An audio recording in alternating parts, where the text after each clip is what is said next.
hate you. Welcome to Caleb Can't Read. I'm Jordan Rabel. I'm Caleb Terrence. How do you feel about vocal fry? What? Welcome to Caleb Can't Read. I mean, I'm sure it doesn't sound bad. It's a lot worse when I can see you. But You do vocal fry. no, I don't Do know. What? I don't want to do it. I don't want to do it. Why did you? Because it's sexy. Is it? I don't know. Emma Stone did it, and then everyone thought that they could do it. But Is she that has what like that- she what? has like a literal like calloused throat or something. She can't help it, and everyone was like, "Oh, that's sexy. I want to sound like that." Why she have a, does she have a callous throat from doing that, or No. She was like, it was a born issue, basically, like laryngitis when she was a kid or something. Oh. I think Elizabeth Taylor had the same issue. Anyway, okay?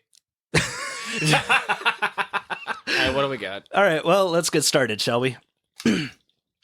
Now, rumor is Publius. No way. What do we? Okay, Publius. Wait, which one's wrong? They're both great. It doesn't matter because Which one is it? fuck. Is it Publius? Yeah, I think it's Publius. Look, it's a Roman name. Can I It's see? a- I won't look. I won't look at anything else but the name. It's Publius. Publius? Sure. Publius. If you think actually that's probably I think it's more probably correct. Publius. There's no E there, man. Like, Well, I'm sorry if my fucking mind goes straight to Publius. pubes. Sure. Publius. where did Publius come from? I'm trying to think of any other way that I could look at Publius and not say pubes. And I'm trying my hardest. So Publius, I don't know. I think it's Publius. I mean, you can Okay. say Publius. Well, rumor is Publius Virgilius Maro was born October 15th, 70 BC in a village called Andes in northern Italy. Now we know next to nothing about his actual heritage. It doesn't say right error, we're good to go. Okay, cool. Fucking God. We know nothing about his actual heritage, but unlike Homer, we are positive that he actually existed. Old records show the family name Virgilius used throughout the region that could suggest that Publius's family were early settlers of Rome, and possibly horse merchants, providing Publius with a rich education. Now, when Publius was around, I didn't think when I first started writing this I would have to say the name so much, and it's really fucking with me. Can you just say like he or something? When he was around 5 years old, Boom. Publius traveled throughout the Roman... Would it be easy for you to just say Publius? I mean, we'll get used Probably, to it. And it fuck. won't be funny. Like in about 30 seconds. Oh no, his middle name is A-noos. Publius Aeneid. Groinus bigus. When Publius was around 5 years old, he traveled throughout the Roman Republic studying medicine, astronomy, and rhetoric, which is basically just speech class. Well, it was the rhetoric classes he was really into, so he dropped everything to study the one topic where you can talk all day long and no one listens: philosophy. Oh shit. Okay. This is gonna be fun. For a time, Publius studied in Rome, and it was here that he ran into the most famous poet of his day, Catullus. And it's not like Catullus was out there writing about the fucking stars and nature and the will of the gods or anything like that. He mostly wrote poems about his friends or people he hated, or a lot of times they were just poems about having sex with other men. So, my man. So anyway, all this career switching has to be rough on a fucking child, but either way, Publius was so starstruck by Catullus and his poems that he decided that his true calling would be poetry. Now, Publius was a very sickly child, a delicate little flower. So he wasn't an active kid, didn't really hang out with others. Instead, he was very reserved to his studies. And on top of him being an outcast was a very, let's call it fluttery attitude. The other children deemed him Partheus. He's just a little bitch. Yeah, the other children deemed him Partheus. They called him the Maiden. Pubulus, more like the maiden. There's nothing funny yet about pubes. Let's call him something else instead. Poor fucking kid. The maiden. Jesus Christ. That's kind of fucking harsh, actually, for kids that I've given people worse names at work. Oh, I'm sure nowadays, but you know what? Like, that still fucking hurts. I mean, like, not just calling a kid like, hey, let's call him bitch hands. Hey, bitch hands. Like, no, you call him the maiden. That just feels so much more real. I don't like it. Yeah. Yeah, that's it. There's like an edge to that where it's like, wait, do y'all want to fuck me? Like it's not just like calling you. No. It's not just like calling you a little bitch. Like it's kind of like the undertone to the maiden is like, you are very beautiful though. And it's like, dude, like look at Pubulus and his stupid pouty lips. Look at his pouty lips and long hair and slender frame. But since Publius was all alone, it meant he could work on his poetry. And all throughout philosophy school, he would write short stories. Nowadays, this collection is known as the Appendix Virgiliana. It's a collection of poems that were all attributed... Does that mean what I think it is? What? Virgiliana? Not virgin. Anything to do with virgin? No. Okay, cool. It's actually based on name... Is this gonna be a weird one? Is this gonna be fucking weird? No, not really. It's just his name. Because I'd like to prep in honestly, he's just Roman. Okay, so butt stuff and... Well, sure. And a little bit of... But who among us? Who among us? Diddling, yeah. No, it's more akin to the name he will later be known as, but don't worry about it. Okay. No, it's a collection of poems that were all attributed to Publius at one time or another, before scholars later on down the road questioned certain things like, how the fuck did he write about this guy's death if Publius died before him? So in reality, Publius's earliest attributed work is another Homer situation. The Appendix Virgiliana is really a collection of many different authors' works that over time got attributed to just one person. But we are pretty sure Publius wrote at least one or two of these poems. We just don't know which ones. The reason any of this is important is because this is the first case we know of Publius Virgilius Maro shortening his name and going by his famous alias. The world would better know him as Virgil. Good choice. Is that calling back to anything to you? Virgil. No. Is that embarrassing that it's not? No, it's okay. Dante's guide through hell was Virgil. Oh, cool. Yeah. All right.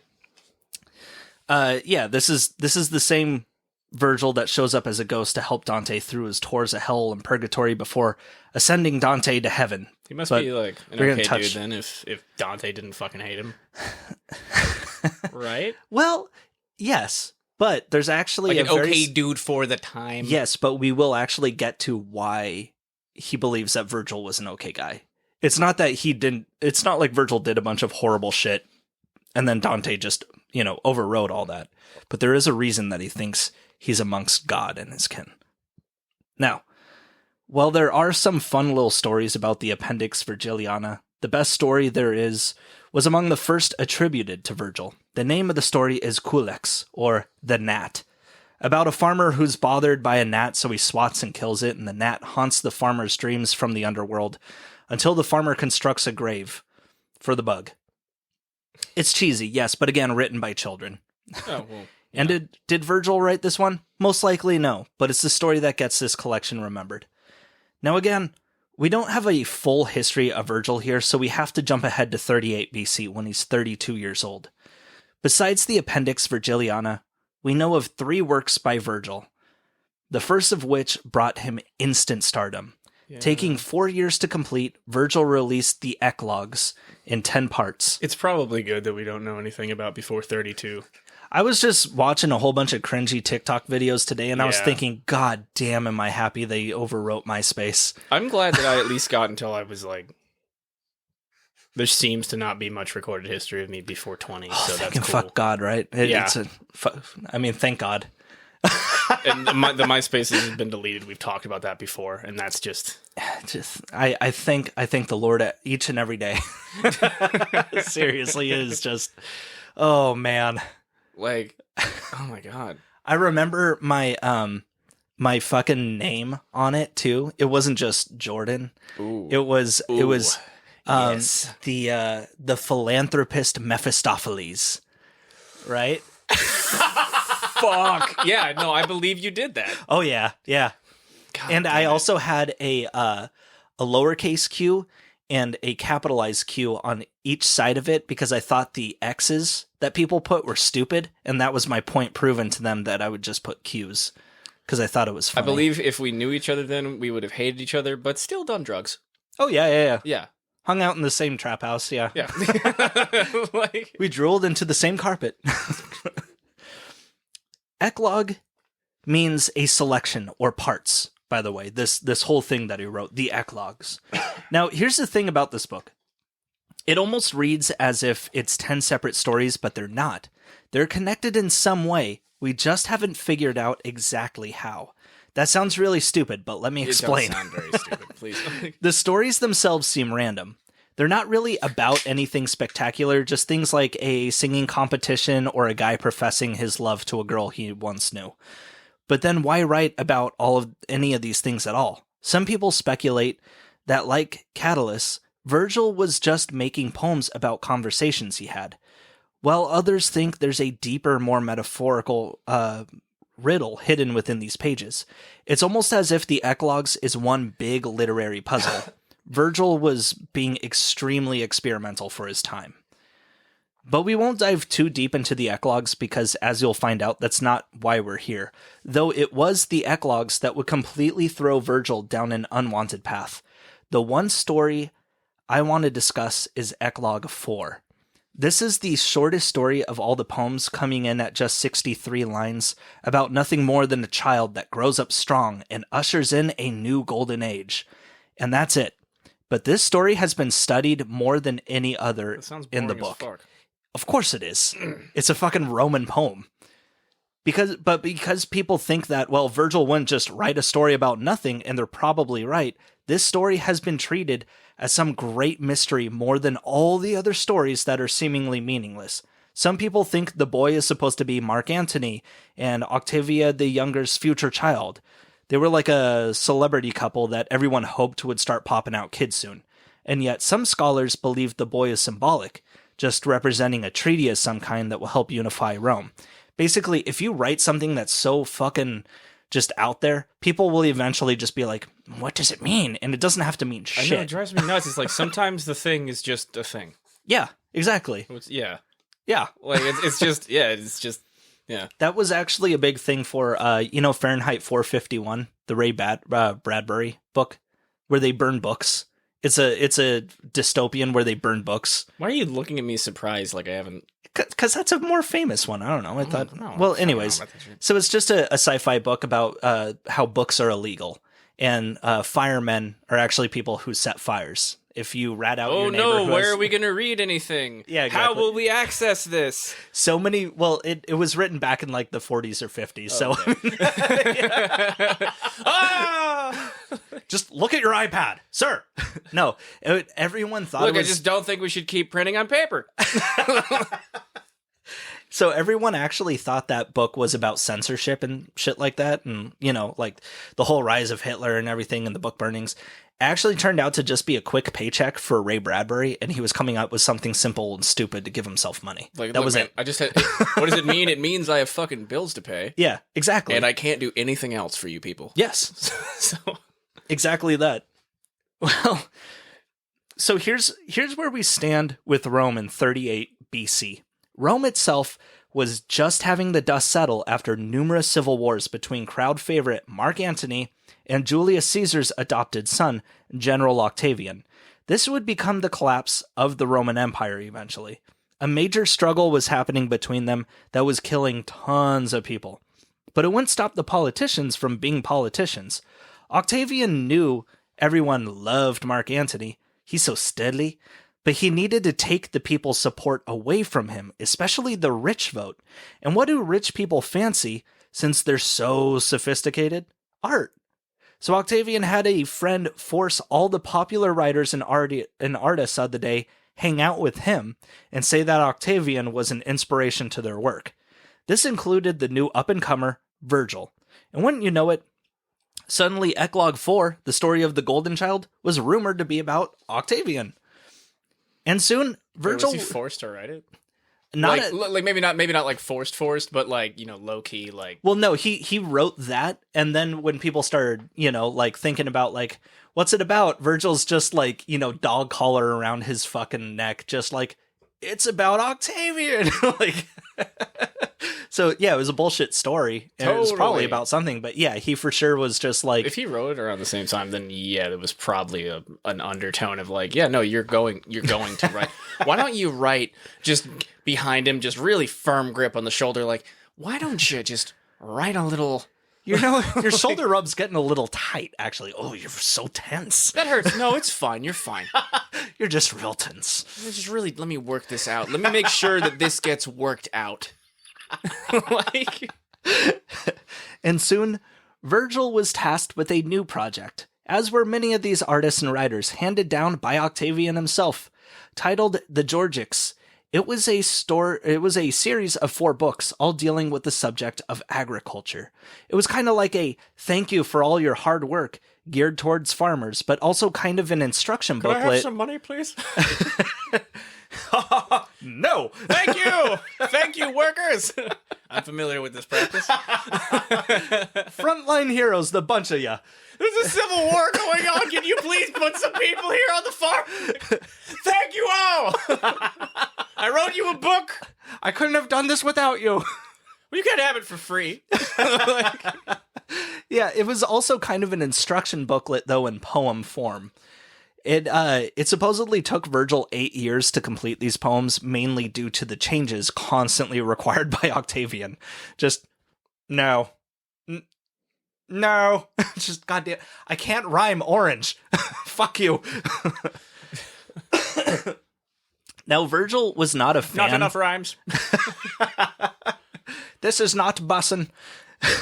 No, Virgil was not a fan of the general. I'm sorry.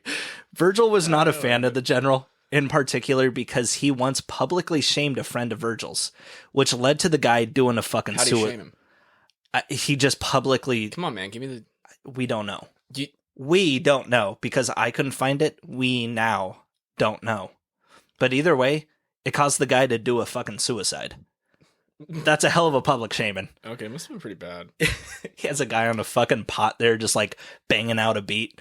He just goes fucking full 8 Mile on him. What the fuck? What? Brainstorm. I mean, what were some common like public shamings at the time? Do we know any of that? I mean, honestly, I think it was a status thing more than anything. You've got basically... Cause him to kill himself? Yeah. Like... I don't know, he's an artist. Artists kill themselves all the time. I don't know. He probably... Ooh. I mean, you could have looked... We can look up and see what was common as far as, like, public shaming at the time. That we can look up and then, like, think about, what do you think would be bad enough to kill yourself? And a lot of the things that pop into my head at first are like, oh, well... I mean, they already fucked boys, so if they told people they did that, then that's out. Crucified your whole family. Loser. I don't know. Well, so when Virgil wrote the Georgics, it had a little bit of a snide to it. When the Georgics start, they don't just start with a call to the muses like most ancient stories do. It also calls to the great general Octavian for support. The book pretty much ends this way too, like, thank you for your inspiration, muses, but it's useless because I'll never be as great a man as Octavian. As a matter of fact... I chose to write this willingly. As a matter of fact, the whole first story is about tilling fields and putting in all this hard work, and then a fucking storm comes and ruins everything, but it's okay. Octavian comes along and fixes everything. And although the stories were pretty sarcastic... Wait, so this guy just ended up writing, like, propaganda? At first, yeah. Okay. Well, actually, no, totally.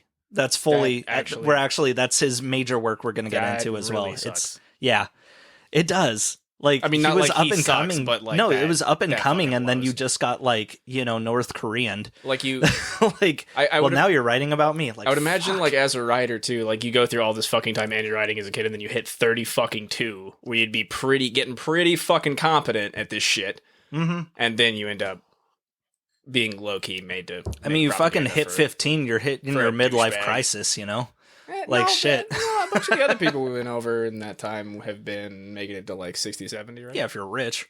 Yeah, this guy, he's around rich people. I guess, yeah. He's rich enough to get educated and fucking write. Are you kidding me? Yeah, he's going to be 70 at least. I don't know how to put a pen to paper. I'm if he can write, then he is rich. Or I don't know. So, although these stories were pretty sarcastic, Octavian luckily didn't seem to really catch on. I say quote-unquote luckily, because while Octavian was in Egypt, he asked Virgil if the poems were done yet, and Virgil was like, yeah, they're done, asshole. But when Octavian came back from his little trip in Egypt, the news came with him that he had just finished killing his political rival Mark Antony and his old girlfriend Cleopatra in the Battle of Actium. Octavian, now known as Augustus, first emperor of the newly formed Roman Empire, wanted to know how the work was coming along with the Georgics, and had Virgil and his assistant read it to him personally.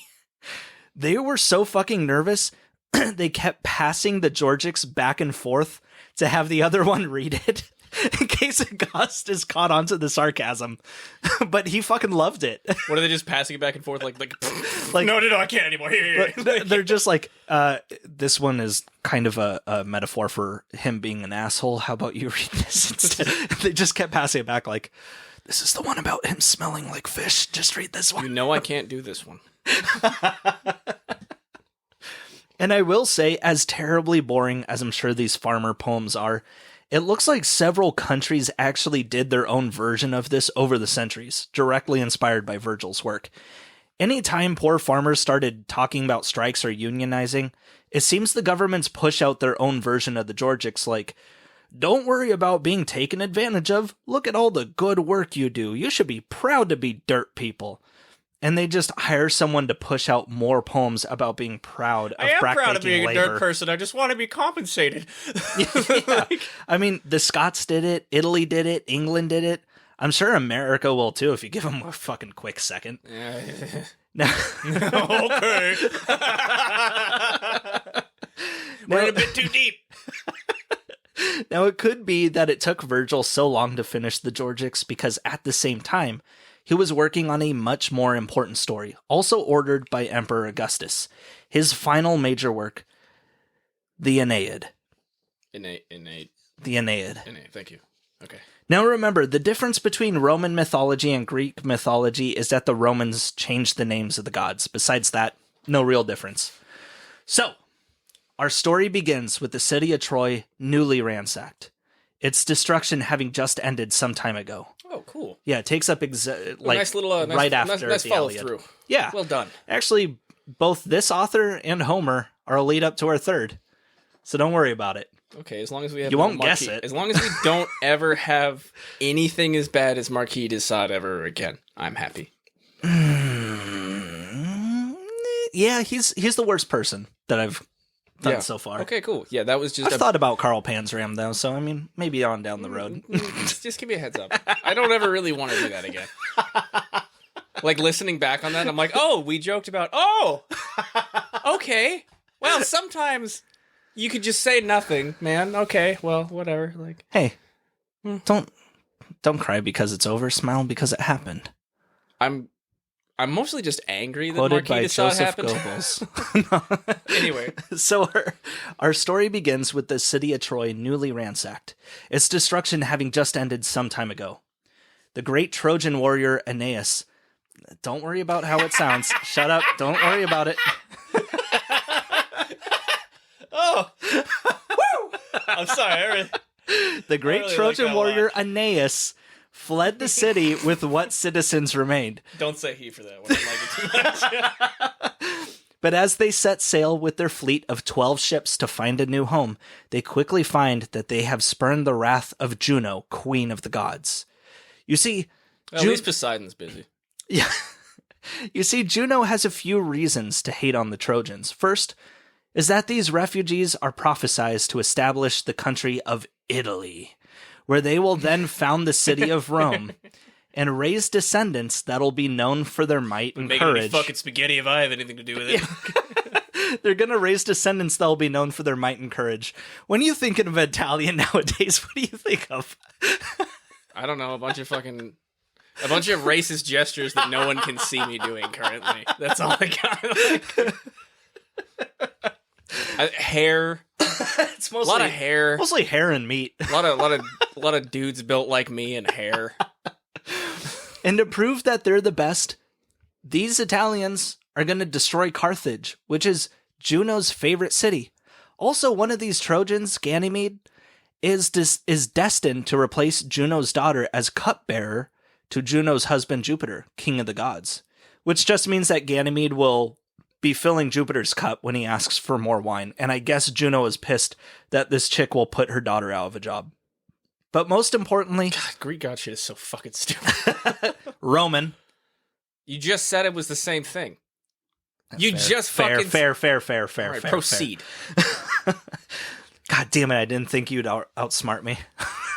I think I might actually have had less alcohol than you at this point. We should mark this down. Like, I've got you cornered, you fucking you fat piece of shit. But most importantly, among the Trojan refugees is Paris, Prince of Troy, who chose Venus over Juno as the prettiest goddess. Because in this case of Roman mythology, Juno is just the name for Hera and Venus is Aphrodite. You're not going to need to remember. Like anybody female in these mythologies, like the moment there's petty. An issue, no, the moment there's an issue of like which one's prettier, like shit is lost. Yeah, it's just like, they're just like, what the fuck? Like not a single one is like, okay, like that's rude. Like get out of here. Like, well, because they're the woman god, they're not reasonable. Obviously. They're not reasonable, and they're very emotional. All right. Okay. Anyway, it's been a while since the Trojan fleet left the shores of Troy, and Juno was no closer to destroying them. But Juno asks for assistance from Aeolus, god of the winds. You remember that guy that Odysseus got a big bag of farts from to get his fleet home? Oh, yeah. Yeah, you remember that. Okay, yeah, that guy. So a storm comes, throwing and capsizing the Trojan fleet. But Neptune, god of the ocean, tells Aeolus that his wind is fucking with his water, so he's crossing the goddamn line. And like that, the storm subsides. But 5 of the 12 ships have been destroyed in the storm's wake. Well, the rest of the fleet arrives in Libya, of all places, and Aeneas' mother, Venus, has shown up in disguise. You see, the Trojans are about to walk straight into Carthage, and everyone knows about the prophecy, where the descendants of Troy will destroy their city. So Venus stops the Trojan immigrants just outside, dresses them all up, dressed as a huntress, like, oh wow, look at you all, huh? This place? No, fuck this place, man, you don't want to go in there. But they disregard her warnings and just go anyway. I have no idea why she wouldn't just... very weak response. Yeah, I don't know why she wouldn't just drop the disguise and be like, hey, Aeneas, it's me, Mom. This is Carthage, and they will fuck you up if you go in there. Well, not only do the Trojans have a walkabout town, but Aeneas goes right up to the queen of Carthage, Dido, like, hey there. Dido does not sound like the queen of Carthage's name. Dino sounds like a fucking, like... Dido. Dido? Dido, yeah. Dido sounds like a mob boss's name. Is it better if it's Dido?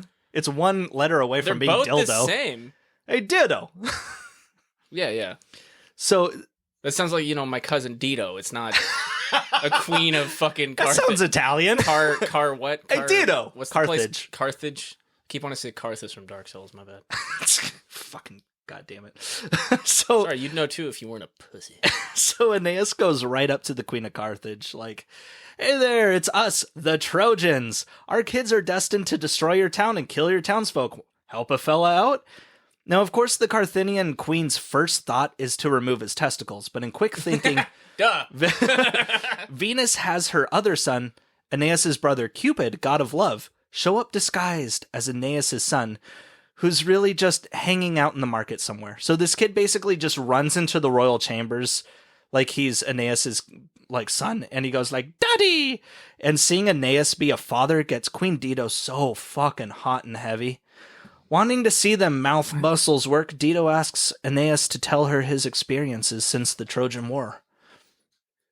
What's that look for? That was just a really weird few seconds of talking for me. Look, man, I'm putting everything down to a couple of sentences. Wait, you're not narrow at all. I'm very narrow. You're only narrow in one spot. Man, You ought to see the way I eat those chicken nuggets, too. I suck the skin off first.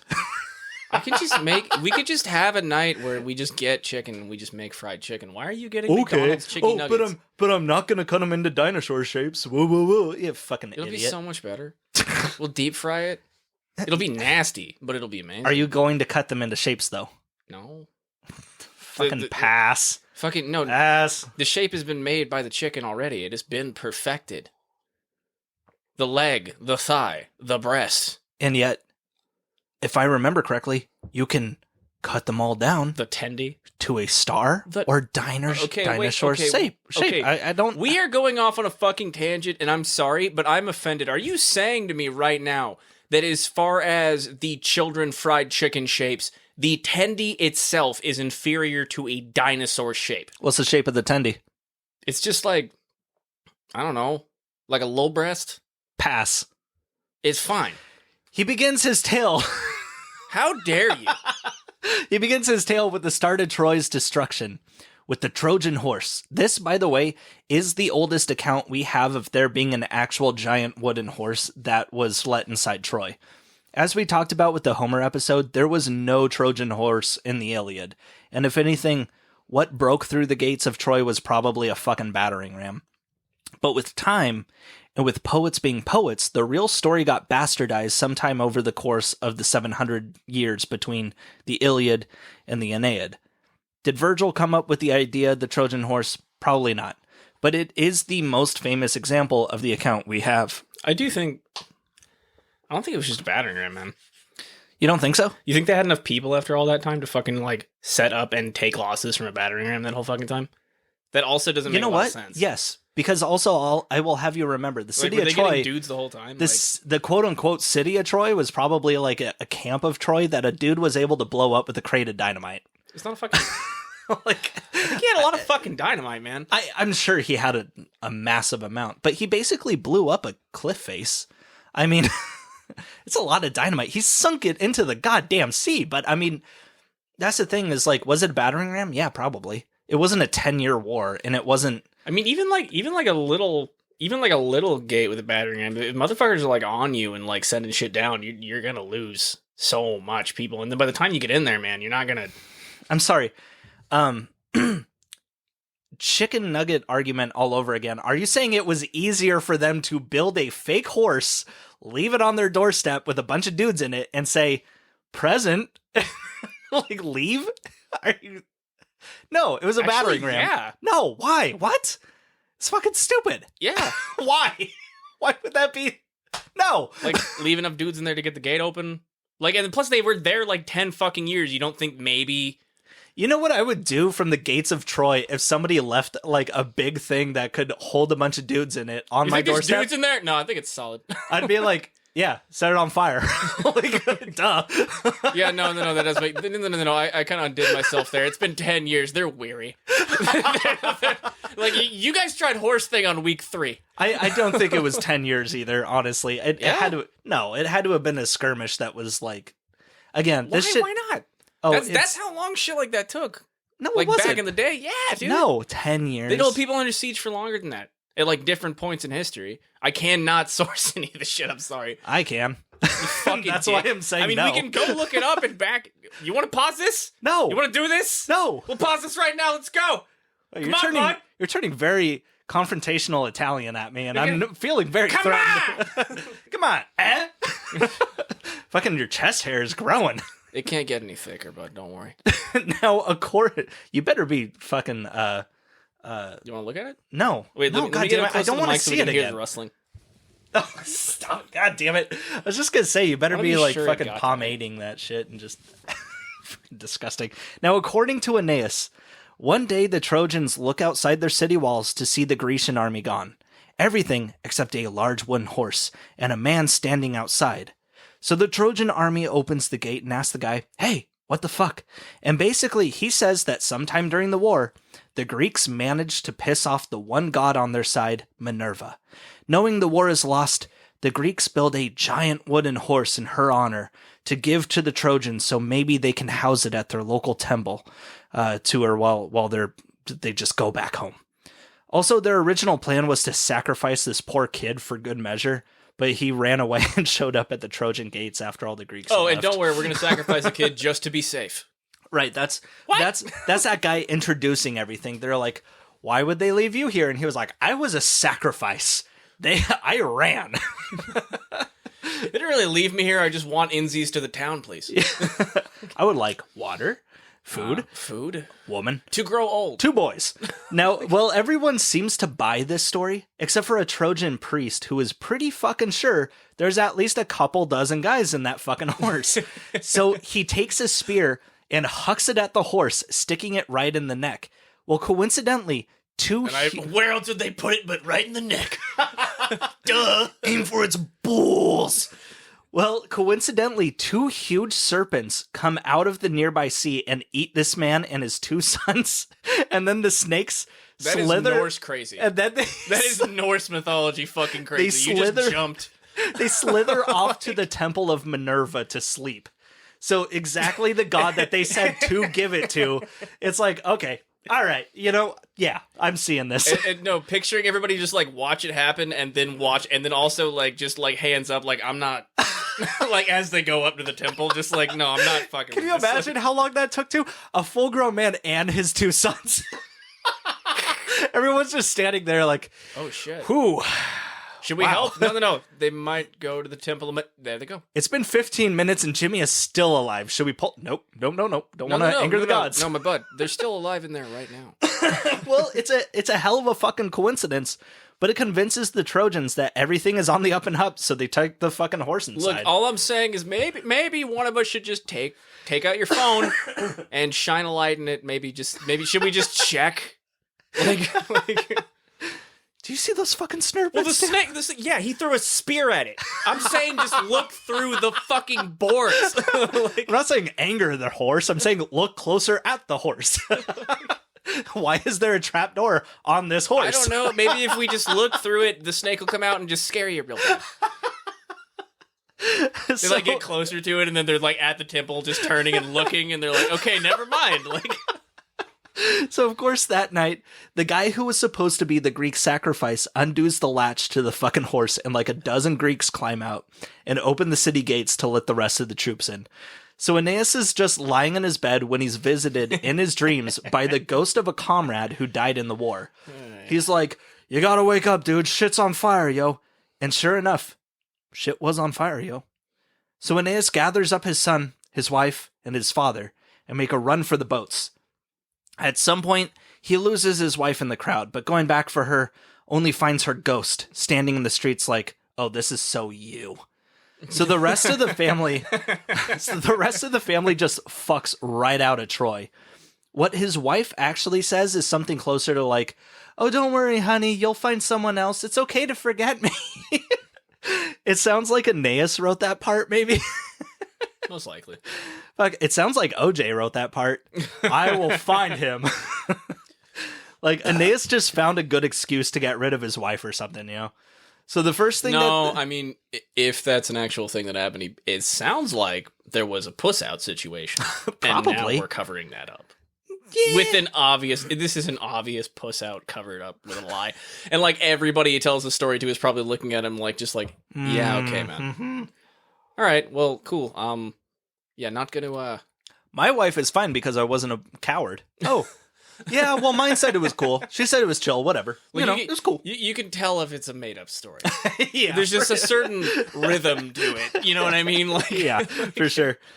So the first thing that the Trojans do after fleeing the city is make camp at a nearby shore, where they're going to do a little sacrificing to make sure they'll have the gods on their side during their journey. An odyssey, if you will. Well, Aeneas... Oh, yes, here we go.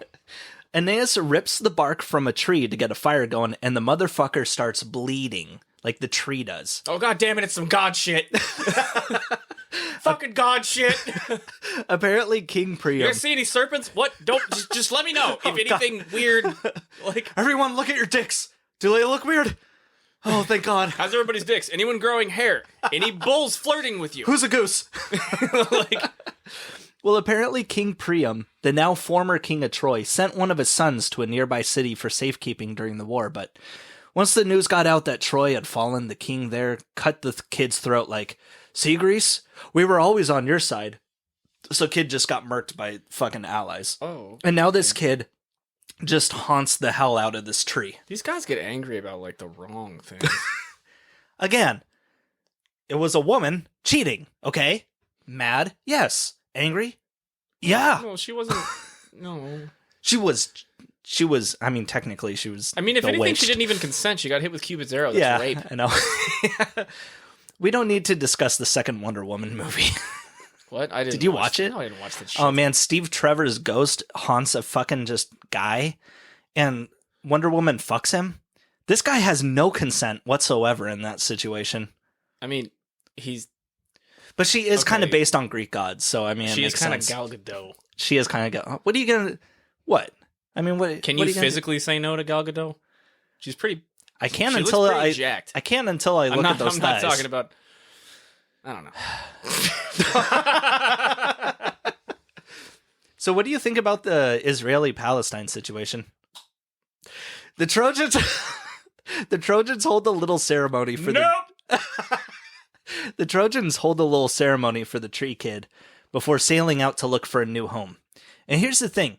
They know from the prophecy that they're supposed to breed this new kind of super soldier called the Romans after they find a new place that they'll call Italy. But that's the problem. So the Romans are like...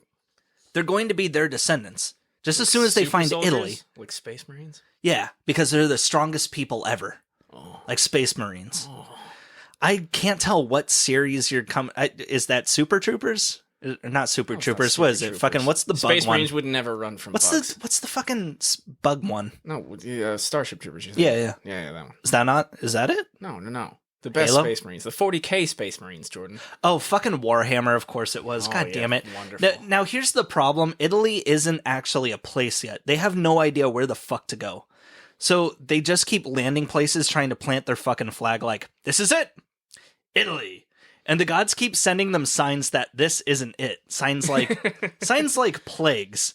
The gods are just up in the fucking clouds smiling and shaking their fingers at the Trojans. This isn't it. It's like, okay, everywhere we go is not it. I'm starting to think life just sucks everywhere. Can we settle, please? Just fucking have ants spell out no. Instead, they're getting hit with diseases and shit. The gods are up there like, no, that's not Italy. Meanwhile, the Trojans... No, not the right climate for the food I want you to make. Fix it. You think you'd grow a tomato there? Huh? Nah. And meanwhile, the Trojans are fucking shitting themselves to death. Like, why? Like, so next, I wanted you to find Jersey, but this will do, I guess. Oh man, that's the fucking next like Odyssey I want to see is the Roman that went from there to New Jersey. the time traveling Roman. So next, they tried the island Astrophides, again hoping that maybe this is Italy. So they're out hunting sheep and cattle when they're just attacked relentlessly by harpies. Harpies, if you're unaware, are half bird... Winged bitches, right? Yeah, they're half bird, half woman creatures known for their violent behavior. I want you to picture something a boomer would write a one-panel comic about. That's what it is. Yeah. See. Oh, the woman just nag, nag, nag.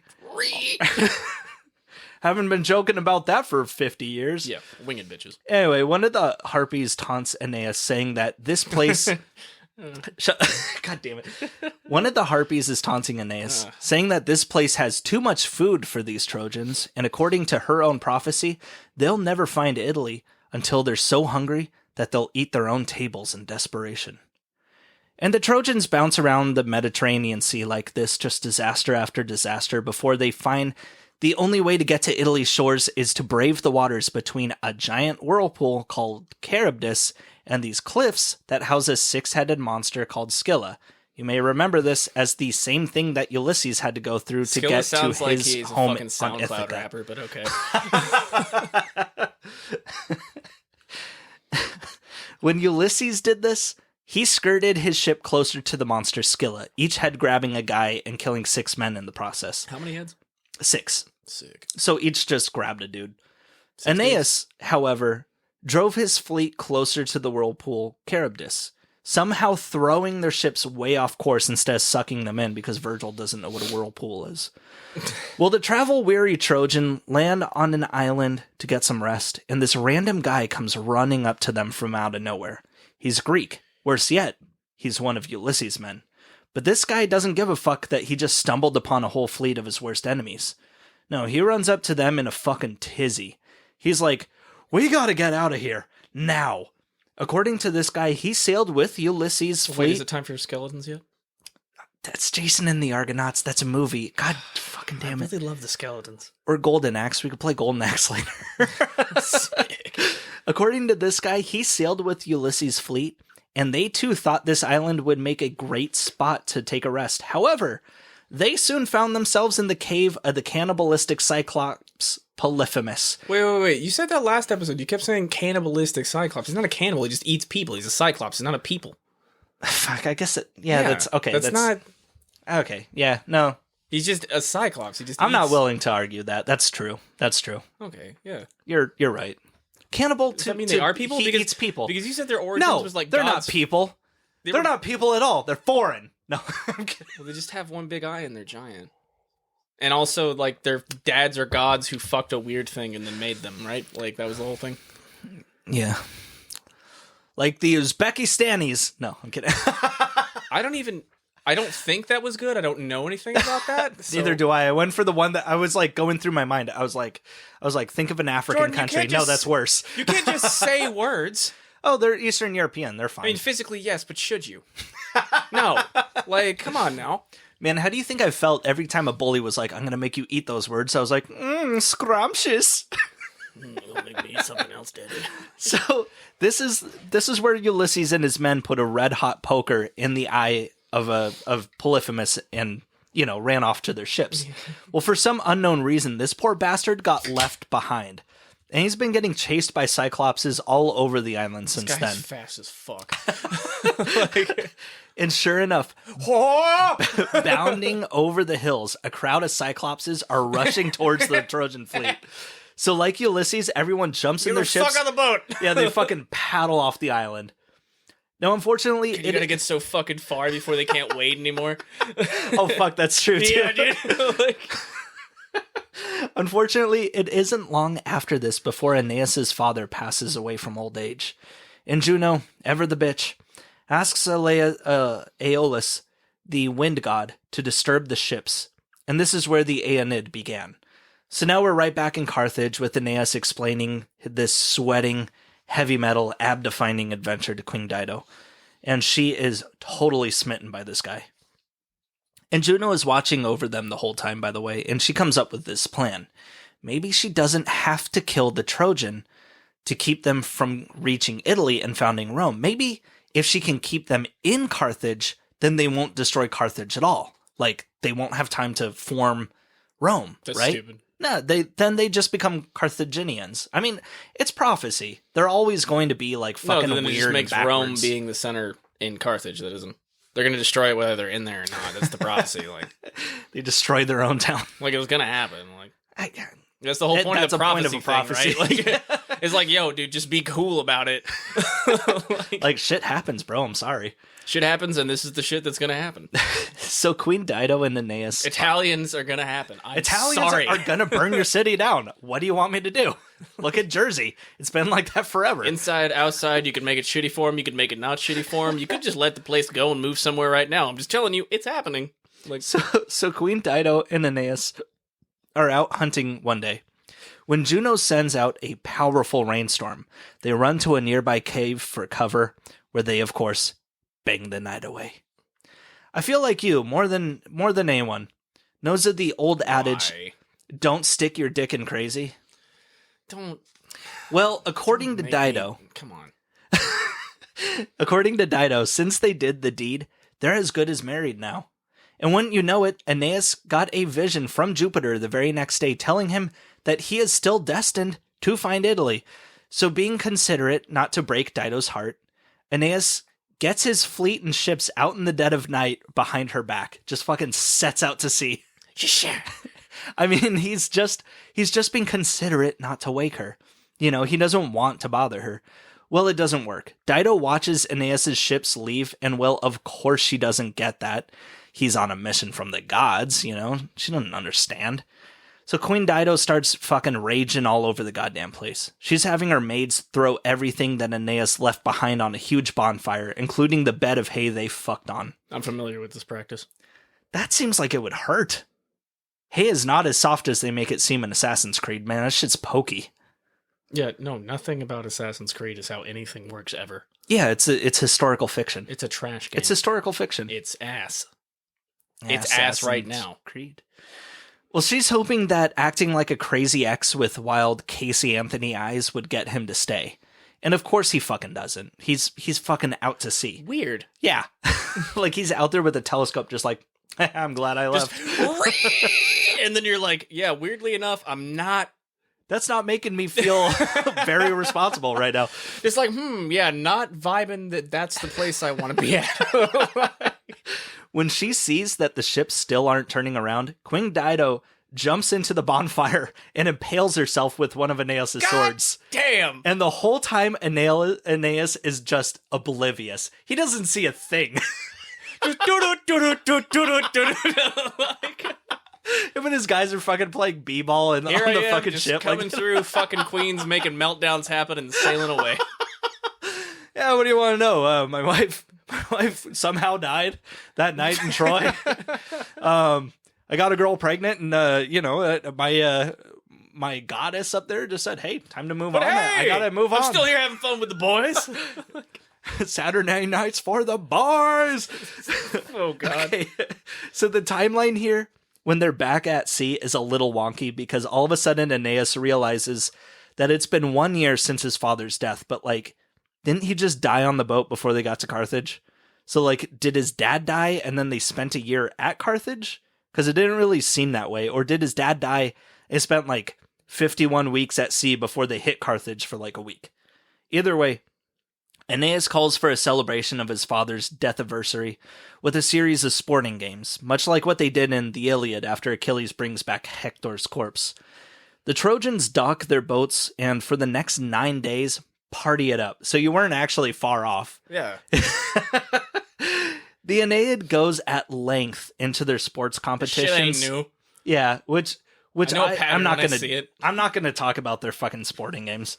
It took me a very long time to get past this part. Are they gay? No, it's actually just I don't know. It's sports though. It's still wrestling? fucking boring. Okay, I can get behind watching sports. Reading a sports play-by-play is so fucking boring. Also, make it 2,000 years old. It's not good. Yeah. So 2,000 years ago, sports still boring. Yeah, it turns out. But there is one story from this part that I like, where these two guys are in a wrestling competition, and it gets so out of hand that Aeneas has to put a stop to it. And one of the guys storms off, and he turns around, and he's like, "You know what I could have done to you?" Turns around naked because it's back then. Hard as hell. He's like, "You know what does he yell? He says, "You know what I could have done to you?" And then he punches a bull in the head, and his brains go flying. That's fucking rad. He just like a fucking cartoon. Sick. You think that's where they got it from in Conan? I'm a little sad that you know more about Conan than I do because I have no fucking idea. Yeah, no. Just, the fucking, the first movie where he like knocks out a camel. How many movies are there? I don't know. I think just 2 that are like that have, because they did recently. Like, I say recently in like the last decade, try to reboot it. Yeah, but with Jason Momoa, and it was like, oh, was that Jason Momoa? Yeah, I think so. Oh shit. Yeah, no, I'm sure. Yeah, no. The whole costume of Conan is to be shirtless. I know so many old ladies at work that would love to hear that news. I mean, I'm sure they saw it. Fucking probably. 100% they saw it. Are you kidding me? They're like, oh, yeah. The 2012 movie directed by John Smith. Yeah. No, I know. I've heard of it. I've heard of it. But yeah, no. Yeah, he's drunk and then he walks by the camel and punches it. That's one of the funniest fucking bits in the whole movie. I never saw it. Like, I never saw the original Conan the Barbarian? No. What the fuck, Jordan? Okay, anyway. What the fuck? So during these funeral games, well, it's for the boys, right? And the women are essentially left in a separate part of the camp to, I don't know, gossip. Hey, we're partying. No pussy! Yeah, remember, they did escape Troy, not just with men. Because this isn't a fleet of army dudes. This is a whole civilization kind of thing. And so they just kind of left the women. Nomads at this point. Like. Yeah. Well, Juno, having failed to keep the Trojans in Carthage, comes up with a new plan to fuck up their discovery of Italy. Juno sows discord amongst the women with thoughts like, girls, aren't you tired of traveling? Don't you just wish you could stop all this adventure? So the women pick up torches. Don't you wish you could stop being on a boat? And set fire to the fucking boats. Now, luckily, a giant thunderstorm I don't know if a god needs to push people to that. I feel like they could just be like a thing like, well, they're fucking gone. Next time I'm arrested for throwing rocks at trains, I'm going to tell a cop the gods made me do it. Maybe he'll just let me go. Why do you have to throw that 40 at a car? Juno. Look, man, I'm not saying snakes are going to come out if you argue this with me, but snakes. Gardener snakes are indeed indigenous to this area, How many gardener snakes do you think you could take? Sir? How many drunken me's do you think you could take? No, luckily... He's just like clicking open the clock. It's like, let's find out. No, luckily a giant thunderstorm sent by Jupiter comes and puts out all the fires before it completely destroys the ships. And wouldn't you know it, all of a sudden Aeneas gets another vision that maybe it would be better if they just left all the women on the island.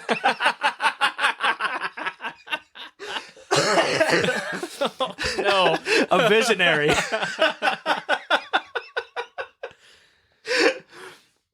And what this guy gets a lot of very specific visions. Look, we got very intense wrestling. And what do you know? As soon as the Trojans leave the island, they find Italy almost immediately. And here's why this is especially shitty. The place they were playing sports at for over a week was the same place they began their journey over a year ago. Where women from, though? No, they didn't get more women. There? Huh? They just landed on Italy with all men? Yeah. Did they save 4 I'm not like the other girls or something? Like, Johnny, you're the woman now. I don't know. Like, what? What? Like, I just find it funny. Okay, so here's the thing, though. The place that they were playing sports at for over a week was the same place they began their journey over a year ago. They essentially made a big circle in the Mediterranean, and then just dumped some women on it. As soon as the women were off the ship, it was like Aeneas said, all right, no more goofing around. Italy's right over there. Well, after establishing with the gods that, yes, this is the right place this time. Is anybody shitting? Like... Fucking, who's got a plague? Aeneas is given another prophecy. Juno is still out to get him. That's a very poor way to find that. Like, we're just gonna go from place to place until nothing bad happens. Yeah, at first. Yes, exactly. Like, yes. that's so dumb. Yeah, of course it's dumb. Like, you just went through a fucking war and you aren't jaded enough to be like, yeah, this sucks. That's life. Let's set it up here. Like, honestly, yeah. The first place I would have landed at, I'm like, well, you've been through 10 years of battle. I think I'm tired. So there's a tree that bleeds. I don't give a fuck. I mean, chop it down. As long as, like... Eat his meat. Especially after a bunch of cyclopses run down a hill at you. Like, as long... You'll be like, sit there, wait. Okay, bang a pot. We cool? Are there any sheep? Are there any fucking sheep? Like, all right, fuck the sheep. So, no, but I have a sore throat. It's fine. It's fine. Just start building. So we're in Sicily. I don't give a fuck. I'm fucking tired. Like... All right, so let's see here. So here's the thing. Juno is still out to get him. A battle as large as the Trojan War will be fought, and a foe as strong as Achilles must be faced. This is a prophecy that he gets. No. But first, Aeneas must first visit the underworld. Do they say who's going to kill the foe as strong as Achilles? Because that'd be very helpful. No, because prophecies are never that... specific. They fucking said he was going to kill Hector and then he was going to die. They're very specific. They can be. I feel like all of this prophecy, like, bullshit in these stories is just like this weird thing to keep blame off of people's decisions. You're going to die on a Thursday. Which Thursday? Ooh. Like, no, he wasn't a piece of shit who just rolled up somewhere and then ditched a chick and then abandoned some women on an island. It was, the gods, you see. Well, it was prophecy. It's prophecy for me to be an ass. He sounds like a cult leader, does he not? A bit. Yeah. Well, first, Aeneas must visit the underworld to see... just a party boy. Yeah. Aren't they kind of the same? If you're following the party with good old Jeremy? No. That's just following a good vibe. Cult thing is always a weird, sexy control thing. That could be a good vibe depending on where you are in the pyramid. Well, anyway, Aeneas must visit the underworld to see the spirit of his father, as the prophecy says.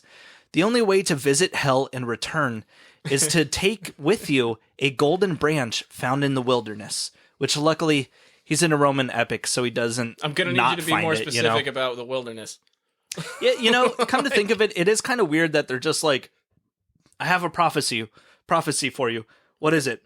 Juno still wants to kill you. There's going to be a battle as big as the Trojan War. There's a foe as strong as Achilles. Give me more specifics. No. Like, golden branch. Golden branch. So, yeah, of course he finds it. I mean... okay, cool. And getting to the underworld in the Aeneid is like the beginning of Hellblade. You just cross a lake and boom, you're there. Like, hell is not a state of mind, it's a real place. You really gotta know your fucking lakes. Like, yeah, the cave entrance is a 5-minute walk from the highway, basically. So Aeneas does the whole crossing the river Acheron thing, where he's ferried by Charon, sees the dead under the water, that whole thing. It's much better in Dante's Inferno. But anyway, he gets to... he had like fucking 1,300 years on him. What do you want? Anyway, he gets to the field of mourning, where the spirits of those who died for love are doomed to wander. And guess what? Queen Dido was there. And Aeneas is like, you died? And she's so pissed off. Oh, good, you're here now. She's so pissed off at him, she just gives him the silent treatment. Which I think is pretty funny. Just like... Actually, no, the silent treatment, that's fine. He's just like, what happened to you? That's how you respond to the silent treatment, is you're like, good. That is the correct response. By the way, this book was very important to Augustus, so Virgil was forced to read the Aeneid to Augustus and his wife with every revision, and I'm sure that was a lot. But legend says, and in no way is this true, that when Virgil was reading the descriptions of the underworld, Augustus's wife fainted in terror. People were just not... that's fake. Of course that's fake. Why the fuck would she? No. She's seen actual guts on the battlefield. No. Yeah, she's... So finally, Aeneas comes upon... Oh, what happened? Sorry, I was going through a flashback. I wasn't paying attention. She's just having fucking nom flashbacks. Just...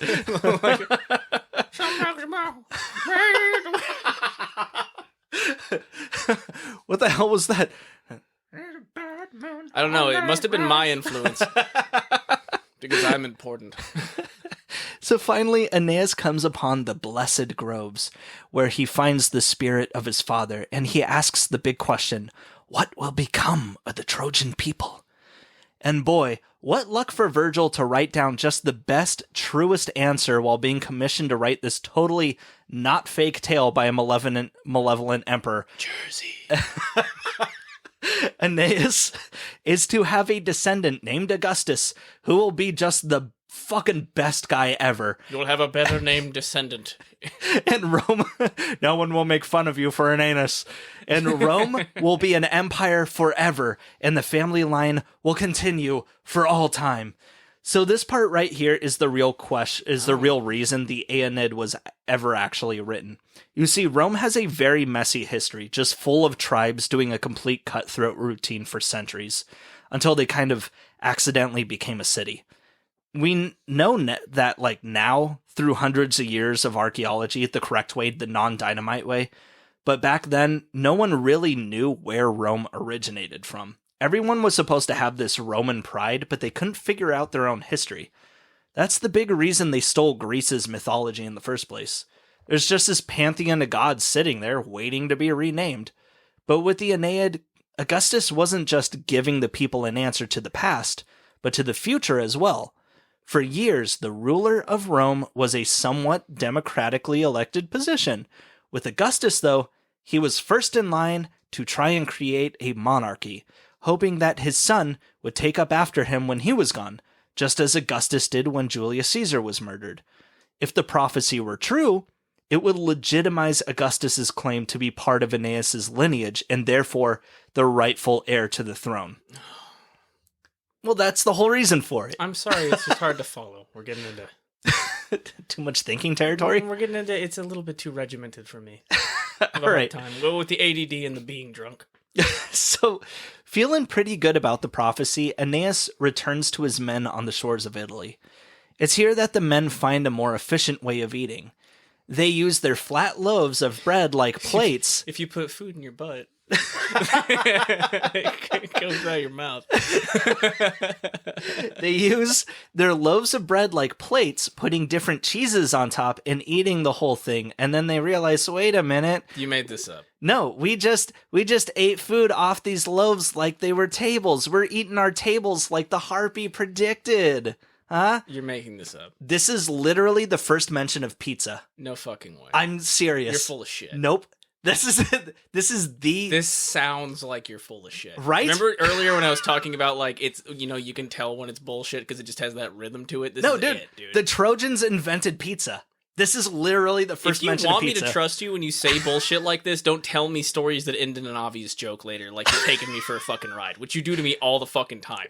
It's not good for building trust in a relationship. But God, I love it so much. I love, like, just seeing the concern on your face when I tell you something serious, and then it ends with, like, a fucking Bon Jovi quote.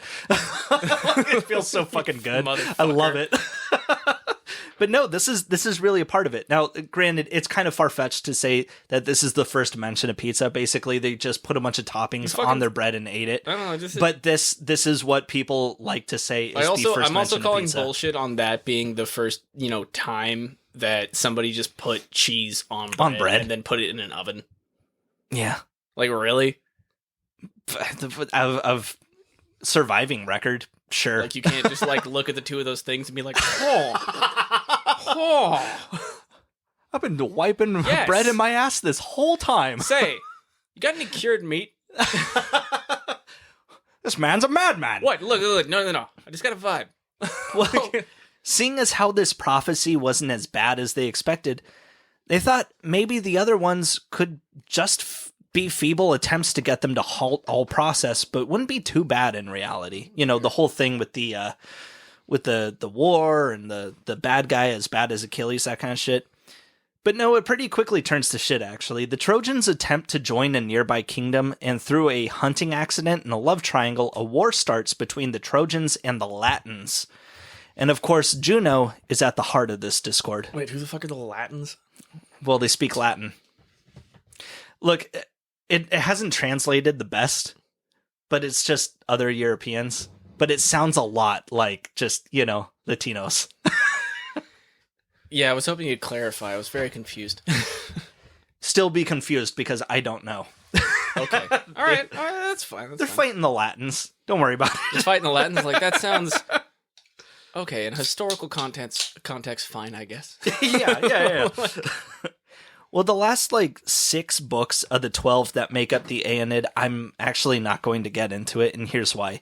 We'll get into this idea a bit more in a minute, but basically Virgil was rewriting the Odyssey at the behest of Augustus, saying, make it better than Homer's, but also about Romans. And to some, Virgil succeeded. It's at least closer to a novel than the Odyssey is. And when Virgil completed his project with the Trojans finally finding Italy, it felt like Augustus was again throwing his cock over Virgil's shoulder like a dish rag, saying, now do the Iliad, but make it better and also about the Romans. I love it when you paint pictures with your words. And, I do. I hate the Iliad, but this second half of the Aeneid is just plain boring. There are a lot of Thank you for just putting it together in a... It's a battle. Look, there's a bunch of all his lost moments that are written away because of magic. That, just a bunch of Deus Ex Machinas. And none of it was hinted out beforehand. It's just, and then the Latins tried to burn the Trojan ships, but they couldn't because the wood was from a sacred forest. Okay. It was a whole war of both sides yelling, nuh-uh, I had a force field. Is basically the whole fucking... Seriously, that's the whole fucking thing. Why I've never seen an album cover with a bunch of Cyclopses running down a fucking hillside is...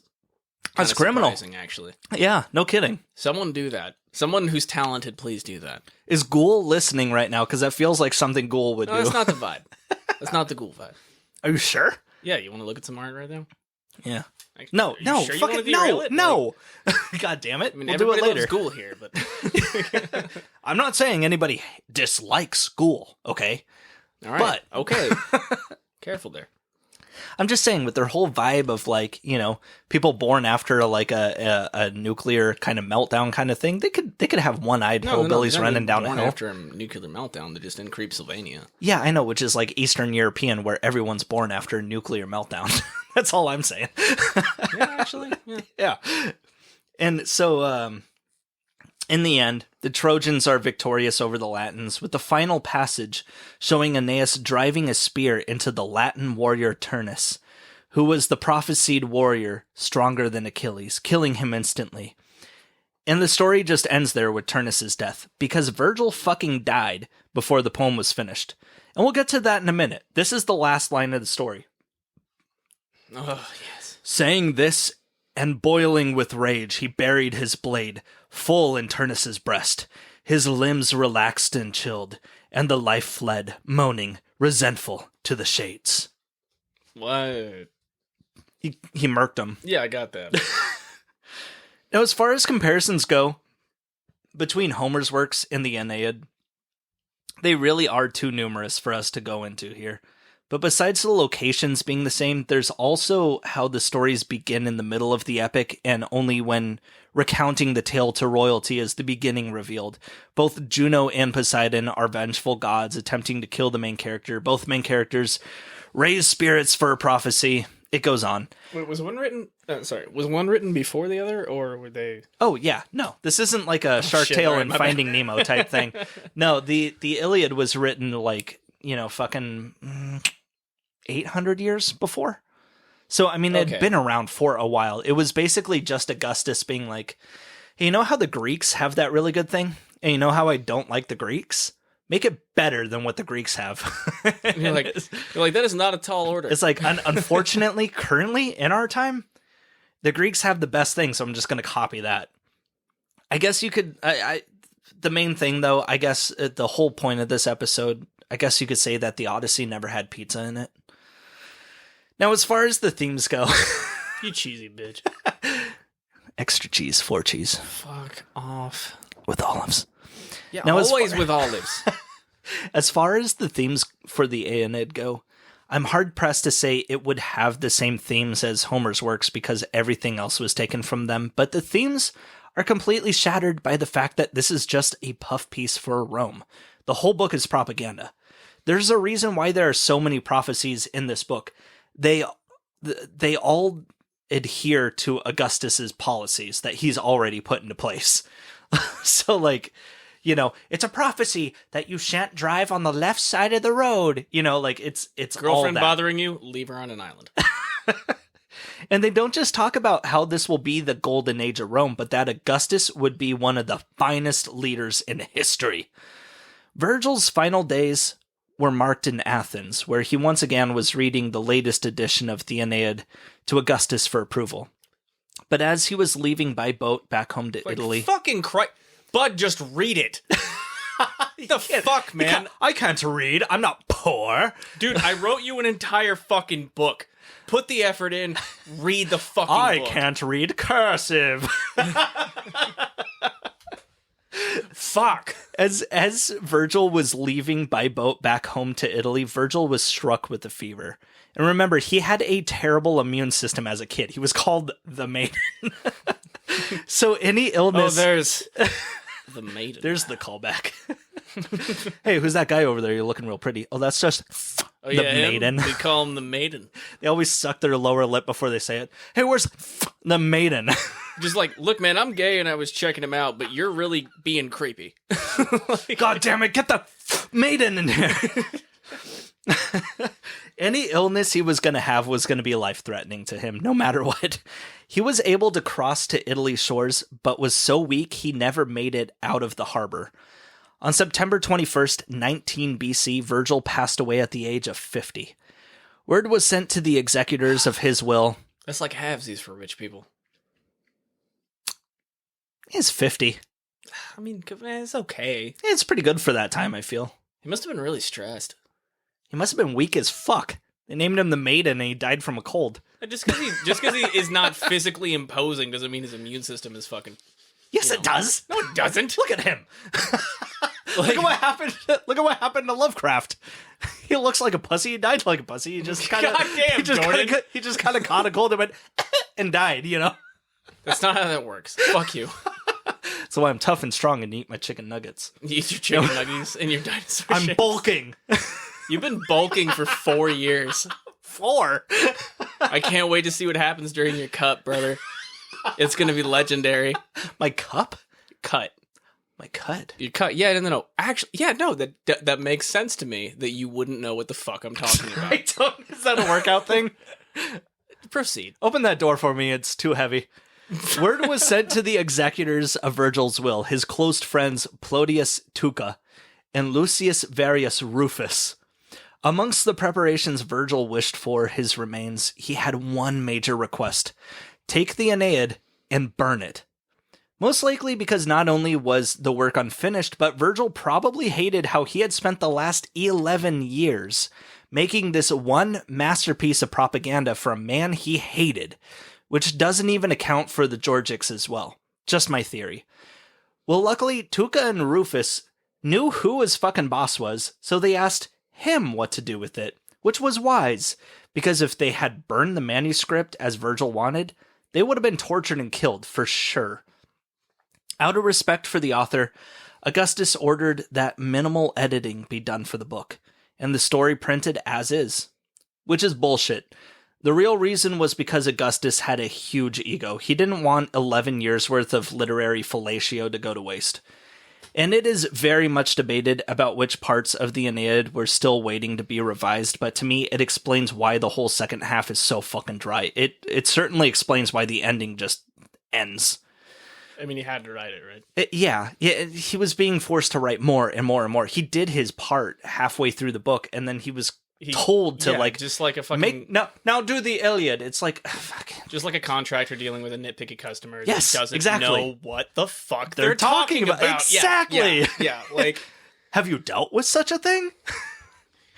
But from here, I want to cut you off because I know you're going to go into. I saw the light leaving your eyes. You're just like. But from here, the Aeneid was taught as state-issued propaganda to school children all across the empire. Virgil was made to be a martyr for Rome, who truly loved his country, rather than a poor poet who was forced to make his whole career revolve around Augustus's pride. Soon enough, Virgil's other works, Georgics and Eclogues, were taught in schools as well, and his birthplace of Andes renamed itself to Virgilio in his honor. And just like his wishes to burn his work, Virgil's last request for his corpse was not followed as well. He wanted his ashes to be scattered at his home at Naples, but of course Augustus wouldn't have that, and his remains became kind of a tourist destination for a little bit until somewhere down the road, his ashes were just fucking lost, so who knows where he ended up. Today you can visit a place in Naples called Virgil's Tomb, but he isn't there. It's just a tourist trap. The teaching on Virgil's work continued long after the Roman Empire collapsed, and the fact that the story was written in Latin helped pass the language along to today. Latin would have been a lot less popular of a language if not for this book. In fact, memorizing sections of the Aeneid is still a requirement in some Latin classes. And that's the thing. Kids' homework across the centuries on the Aeneid... Oh, fuck you. Well, you thought you were just going to have to learn a dead language. We're on the last page. No. Now you have to memorize even worse shit in the dead language that we're teaching you. Can we just read Will.I.am lyrics in Latin? No. It's gonna suck. Kids' homework across the centuries on the Aeneid is everywhere, across all cultures. You know the thing that some books do where the first letter of the word of a new chapter is like bigger than the others? You know? You know what I'm talking about? Yeah, where it's like the big fancy S when it spells shit. You know, something like that. Nice. The earliest example we have of that is someone copying down the Aeneid for homework. Well, later on in the medieval times, Virgil was given kind of a Renaissance period because scholars of the day would look for clues in old writings for telling the birth of Christ to legitimize the belief of prophets, saying, see? The birth of our Lord was always going to be a thing people knew. And what do you know? The golden child from Eclogues 4 that would bring the dawn of a new age, all of a sudden was about Christ. And of course it fucking wasn't. But one fan of this theory was Dante, who truly wanted to believe that his favorite author was a Christian just like he was. Aww. Oh, yes. He drew lowly hentai in the corner just like me. Oh, look at him. Oh. Oh, you mean the sad weird kid that wrote a whole fucking 3 trilogy book series about his dead girlfriend he saw twice? Oh, that guy? That was weird. That was weird as fuck. Also, the whole description of the underworld from the Aeneid was so different and horrifying to people at the time that medieval thinkers began to believe Virgil's descriptions were real visions of hell, which of course Dante would use as his basis for Inferno. Anyway, regardless of the immense borrowing Virgil made from Homer's work, he did make a name for himself, and he did become an influence to people who themselves would make highly inspirational works, which is more than I can say about myself, so... Like who? We'll get to that on the next episode, actually. Okay. My sources today, the Aeneid by Virgil, translated by W.F. Jackson Knight, Penguin Books, Inc., 3rd edition, 1959, and Wikipedia. Do you remember those things in the back of school books that would be like, how did you feel about the book? If so, why? I don't remember what you said in the last 5 minutes. That's fantastic. Wait, sorry, what was the question? What do you got on them jeans? Yeah, no. Good episode, everybody. You can write to us at calebcan'tread@gmail.com if you want a question or something. I'm sure I'll end up answering it. You know what? Send me... calebcan'tread@gmail.com. Yeah, there is. Send me dick pics. You know what? I don't care. We're both pretty sauced. I can see the glaze in your eyes. Oh, yeah. We got through that very steadily for how shit we did. It's fuck, dude. Hour 21. That's a good episode length. That's exactly what we were. Man, we were shooting for. Watch us hit the fucking end button. It's gonna say right error. Holy, oh my god, dude. Okay, I'm actually pretty stressed about that. Well, let's test it out. Because that was not. Okay, let's test it out. Hey, thanks for listening. I hope. Now recording. What? What does that mean? What? No. Hang on. No. Hang on. I don't think you hit the right button.